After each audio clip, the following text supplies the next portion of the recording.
Imagine this.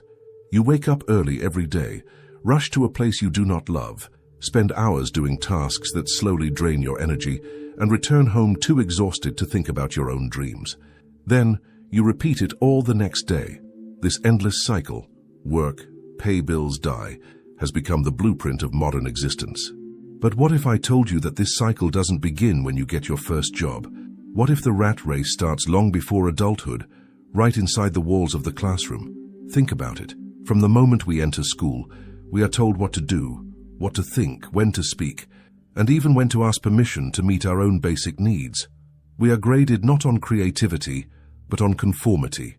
We are rewarded for obedience, not for questioning.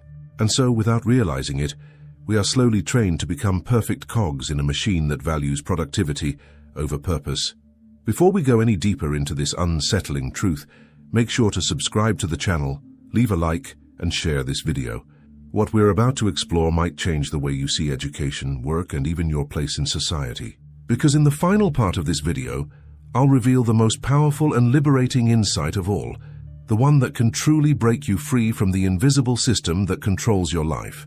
Now, let's go back to the beginning, to where the conditioning starts. The modern school system, as we know it, was designed during the Industrial Revolution. Its primary purpose was not to cultivate thinkers or dreamers, but to produce disciplined workers for factories. The schedule, the bells, the repetitive tasks, all mirror the structure of industrial labor. As philosopher Ivan Illich pointed out in Deschooling Society, the system creates a world in which people mistake schooling for education, grade advancement for learning, and diplomas for competence. The result? A generation taught to follow instructions, not intuition. We are told that education is the path to freedom, but the kind of education most people receive is a subtle form of domestication. Schools rarely teach us how to think critically about our own lives. They prepare us to pass tests, not to understand ourselves. And by the time we graduate, most of us have lost touch with our inner curiosity, the spark that makes us human. We enter the world believing that success means finding a stable job, earning enough to survive, and obeying the unwritten rules of society. But here's the paradox. The system that promises security often delivers anxiety. Students are pressured to compete for grades, adults for promotions, and everyone for status symbols that prove their worth. The very institutions that claim to prepare us for life often prepare us only for servitude.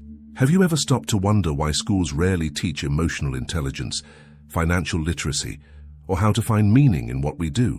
Why do we spend so many years memorizing facts that can be found in seconds online, but never learn how to manage our own minds?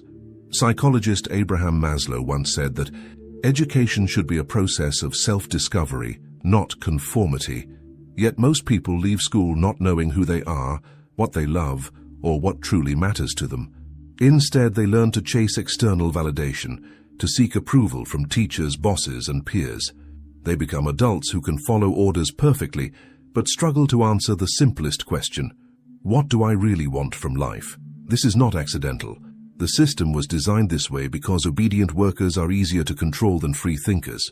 French philosopher Michel Foucault explored this in Discipline and Punish, where he described how schools, factories, and prisons share the same logic of surveillance and control. Bells mark time, authority dictates movement, and those who disobey are labeled as failures or troublemakers. It's not just a coincidence, it's a structure of power disguised as education. Now, this doesn't mean education is worthless. Knowledge is the key to freedom, but only when it leads to awareness. The problem isn't learning, it's the way we are taught what to learn and why. When curiosity is replaced with competition and purpose is replaced with performance, the mind begins to serve the system instead of the self. Ask yourself, when was the last time you learned something just because you were genuinely curious, not because someone told you it would look good on a resume? When was the last time you questioned why you believe the things you believe? These are not just philosophical questions. They are the first steps toward breaking the invisible chains that bind us. Because if the rat race starts at school, then true freedom starts with unlearning. But what exactly must we unlearn? In the next part of this video, we'll uncover how the transition from the classroom to the workplace is designed to keep you trapped in the same psychological cage, only with higher stakes and fewer exits. Think about the moment you left school and stepped into the world of work. You probably felt that the years of study were finally over, that now you were free to choose your own path. But soon, the illusion began to fade. You realized that the same patterns from school had followed you into adulthood. The bells became alarms, the teachers became bosses, the grades turned into performance reviews. The fear of failure never left. It only changed its name. This is how the system ensures its continuity. What began as obedience in childhood becomes dependence in adulthood. We are taught to seek approval and follow rules, not to build autonomy or question the structures around us. And so the workplace becomes the adult version of the classroom, a place where creativity is sacrificed for efficiency, where individuality is replaced by roles and job titles, and where the reward for compliance is simply permission to keep running. Sociologist Max Weber described this as the iron cage of rationalization, a world where human life becomes organized around efficiency, calculation, and control. The irony is that this system was meant to bring progress and stability, but in doing so, it has drained meaning from our lives. People work longer hours than ever before, yet feel emptier inside. The more we produce, the less we seem to feel alive. Think of the average person's life path: study hard, get good grades, get a job, buy a house, pay bills, and retire, if you are lucky, before you die. But what if the goal itself is the trap? What if the system was never meant to lead to freedom, but to keep you endlessly occupied? Philosopher Alan Watts once compared this to playing a game where we are told that success is always just one step ahead. Better grades, higher salary, bigger house, yet no one ever tells us that the game was rigged from the start. By the time we realize it, most of our time and energy have already been spent. Why do so many people accept this without question? Because the system rewards conformity with comfort and punishes resistance with uncertainty. It convinces us that stability is safety and that following the path others laid out is wisdom. But deep down, we know that something is wrong. We sense it in the anxiety that fills our days, in the exhaustion that never seems to end, and in the quiet longing for something more, a life with meaning, not just survival. Psychologist Viktor Frankl, who survived the horrors of the concentration camps, wrote that life is never made unbearable by circumstances, but only by lack of meaning and purpose. In today's world, millions suffer from this silent emptiness. They have jobs, possessions, and routines, but no deeper purpose. They wake up each morning not to live, but to endure. And yet this emptiness is not a sign of failure. It is a symptom of awakening. It is the soul's way of whispering, "You were not meant for this." Have you ever wondered why you feel drained even when you do everything right? You went to school, you worked hard, you followed the rules, but happiness seems just out of reach. That's because the system is designed to keep you striving but never arriving. It promises satisfaction tomorrow to keep you obedient today. And in that endless pursuit, you forget the essence of being alive, to experience, to create, to connect, to grow. Economist John Maynard Keynes once predicted that by now, technological progress would have allowed people to work only a few hours per week and enjoy abundant leisure. Yet the opposite happened. Productivity soared, but so did burnout. We built machines to save time, and then filled that saved time with more work. The system doesn't reward efficiency with freedom, it rewards it with more demands. The faster we run, the faster the treadmill moves. This is not a conspiracy. It's a cultural inheritance, a collective trance passed down through generations. From childhood, we are told that our worth is measured by how much we achieve, how much we earn, how much we own. We internalize this idea so deeply that even when we suspect something is wrong, we feel guilty for wanting more than the system allows. We call it laziness, when in truth it is a quiet rebellion against a life that doesn't nourish the soul. The philosopher Erich Fromm described this perfectly when he wrote about the having mode versus the being mode. Modern society, he argued, conditions us to define ourselves by what we have, not by who we are. And in doing so, it alienates us from our own essence. We become human doings instead of human beings. The tragedy is that this illusion feels so normal that few ever question it. So how do we break free? Awareness is the first step, but it's not enough. We must understand how the system keeps us compliant. The next layer of control is psychological. It operates not through chains, but through invisible beliefs implanted in our minds. These beliefs convince us that success equals happiness, that authority knows best, and that deviation from the norm is dangerous. Ask yourself this: who benefits from your exhaustion? Who profits when you doubt your own worth, when you spend your life chasing external approval instead of building internal peace? The truth is uncomfortable but necessary. Your dependence is profitable, your distraction is valuable, and your conformity sustains an entire economic machine.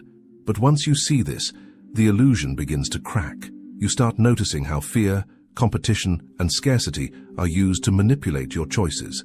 You begin to sense that the rat race isn't fueled by necessity, but by conditioning. And in the next part, we'll go even deeper. We'll uncover how modern culture and technology reinforce this mental prison, and how you can begin reclaiming your autonomy in a world built to keep you docile. Picture this: a society where everyone is constantly connected, yet deeply alone, where we have access to infinite knowledge, yet rarely question the information we consume, where every scroll, every click, every notification is not an act of freedom, but a carefully engineered impulse. This is the new classroom of the rat race. And now, instead of chalkboards and teachers, we have screens and algorithms shaping how we think, feel, and behave. The system has evolved. It no longer needs to confine you to a physical classroom or a factory floor. It simply needs your attention. Because in the digital age, attention is the new currency, and distraction is the new form of control. The philosopher Byung-Chul Han calls it the burnout society, where people exploit themselves in the name of self-optimization. We no longer have external masters driving us. We have internalized the master within. We pressure ourselves to be productive, visible, and constantly improving. We become our own taskmasters, voluntarily running in the hamster wheel, chasing validation that never satisfies. Technology promised liberation. It told us we could work smarter, connect deeper, and live freer. But instead, it has merged work and life into a single blur of constant performance. Social media transformed the metrics of success from income to image. Now even rest must be aesthetic. Even authenticity must be curated. Every post, every story, every like becomes part of an invisible race for significance. We compare our private struggles to the public highlight reels of others and wonder why we feel so small. French sociologist Jean Baudrillard once wrote that modern life has replaced reality with simulacra, copies of things that no longer have an original. In this sense, we no longer chase real fulfillment. We chase the image of fulfillment. We do not seek truth, we seek recognition. We are no longer educated to understand the world, but to brand ourselves within it. The rat race no longer ends when you clock out of work. It follows you home, lives in your pocket, and whispers in your mind. But how did we get here? The roots go back to the same conditioning that began in school, compliance disguised as success. We learned to equate being busy with being valuable. We were rewarded for fitting in, not standing out. Now as adults, that conditioning is amplified by algorithms that measure our worth in numbers, followers, likes, engagement rates, and so we live in a paradox. The more connected we are, the more disconnected we become from our inner voice, our true values, our sense of purpose. Have you ever noticed how difficult it is to do nothing, to simply be? Try sitting quietly without checking your phone, without filling the silence with something to do. Within minutes, anxiety rises. That discomfort isn't natural. It's the withdrawal symptom of a mind addicted to stimulation. We've been conditioned to confuse stillness with laziness, silence with boredom, solitude with loneliness.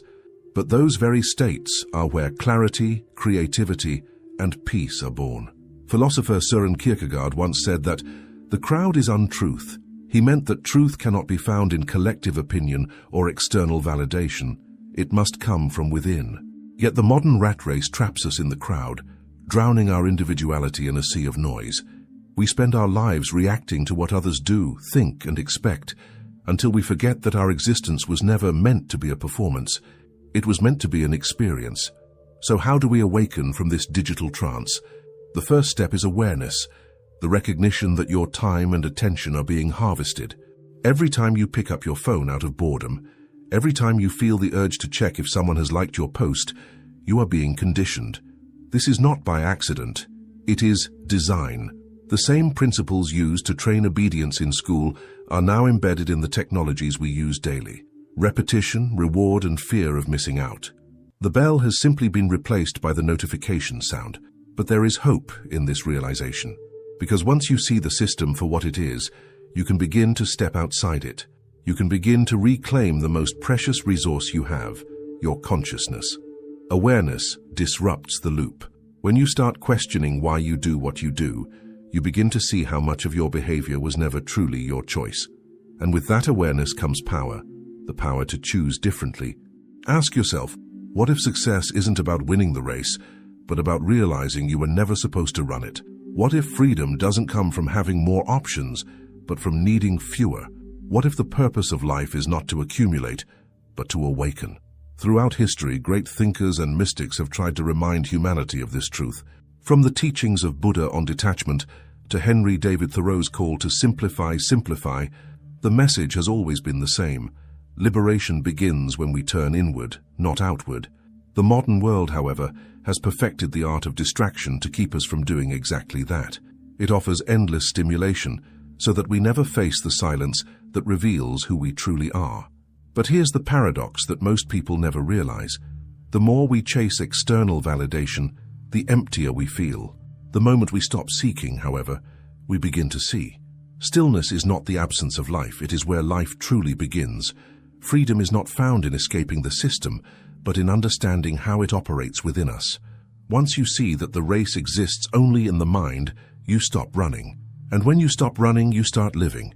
In the next and final part of this video, we will uncover the ultimate revelation, the insight that ties everything together. We will explore how to break free from the mental and emotional conditioning that keeps us trapped in the cycle of work, bills, and quiet despair. And more importantly, we will discover how to build a life that is truly yours, authentic, meaningful, and awake. What if the real revolution isn't about changing the system, but about changing the self? Because the system thrives on unconscious participation. It depends on your automatic compliance, your unquestioned habits, and your silent agreement to keep running the race. The moment you stop running, the system begins to lose its grip. True rebellion is not noise, it is awareness. Think about it. Every generation is told the same story. Work hard, be responsible, climb the ladder. And while these ideals are not inherently wrong, they often come wrapped in a lie. The lie that your worth is measured by your productivity, your status, or your possessions. This narrative keeps you striving for external markers of success, while the inner life, the world of meaning, peace, and purpose, remains neglected. But when you awaken, even slightly, you begin to see the cracks in the illusion. Psychologist Carl Jung once said, "Until you make the unconscious conscious, it will direct your life and you will call it fate." This is the essence of breaking free from the rat race. It's not about rejecting society or abandoning your responsibilities. It's about seeing clearly the invisible patterns that govern your behavior. The conditioning from school, the pressure from work, the need for validation from technology, all of it loses its power when you become aware of it. Awareness transforms compulsion into choice. But awareness alone is not enough. The next step is alignment. Once you see how much of your life has been shaped by fear, fear of failure, fear of judgment, fear of not being enough, you must begin to realign your actions with what is real and meaningful to you. Ask yourself, what do I truly value? What would I pursue if no one were watching, if there were no grades, no bosses, no social metrics to impress? These questions are uncomfortable because they confront you with your own forgotten freedom. Most people live their entire lives running from that discomfort. They cling to routines, distractions, and illusions of certainty because facing themselves feels terrifying. But freedom always requires courage. Courage to question, to stand apart, to slow down when the world screams for speed. The philosopher Krishnamurti said, "It is no measure of health to be well adjusted to a profoundly sick society. To awaken is to become healthily unadjusted, to stop mistaking exhaustion for virtue, busyness for purpose, and obedience for peace." The system will not applaud your awakening. It may even punish it. People around you may call you unrealistic or lazy when you begin to value presence over performance. But remember this, every step toward authenticity will feel like rebellion to those who are still asleep. You are not here to fit in. You are here to wake up. So, How do you live differently in a world designed to keep you the same? You begin by reclaiming what the system stole from you: your attention, your time, your mind, and your sense of wonder. Guard your attention as you would your most valuable possession, because it is. Spend time each day disconnected from the noise, without screens, without agendas, just being. Let your mind breathe. Read not to impress, but to understand. Work not to survive, but to express. Create something not because it's profitable, but because it feels alive within you. You will notice that when you stop chasing what you think you should want, space opens up for what you truly desire. That space is sacred. In it, you reconnect with the part of yourself that school, work, and society tried to suppress, the part that dreams, questions, and creates. That is where real education begins, not the memorization of facts, but the cultivation of consciousness. Viktor Frankl taught that the last of human freedoms is to choose one's attitude in any given set of circumstances. That is the essence of liberation. Even within systems of control, you can choose how to see, how to act, how to live. Freedom is not somewhere outside of you. It begins in the way you perceive your world. The external rat race loses its grip when the internal race ends. Ask yourself, are you living by design or by default? Are you building your life consciously, or are you following a script written by someone else? These are not questions meant to condemn, but to awaken, because the moment you ask them sincerely, you begin to rewrite the script. You begin to live with intention, not inertia. And perhaps that is the greatest act of defiance in the modern world. Not to escape the system entirely, but to move through it with awareness, using it without being used by it. To find peace in a culture of chaos. To be fully alive in a world that wants you numbed by routine. So let this be your awakening. The rat race starts at school, but it can end the moment you decide to stop running. The finish line was never out there, it was always within you. When you see that, the bells stop ringing. The grades no longer matter. The noise fades, and in the quiet that follows, you find yourself again, free, awake, and alive. If this message resonated with you, share it with someone who might need to hear it. Leave your thoughts in the comments. Tell me where in your life you've noticed the race still running. And if you haven't already, subscribe for more reflections like this, because the journey doesn't end here. This is only the beginning of awareness, of freedom, and of a life that truly belongs to you. Thanks for looking.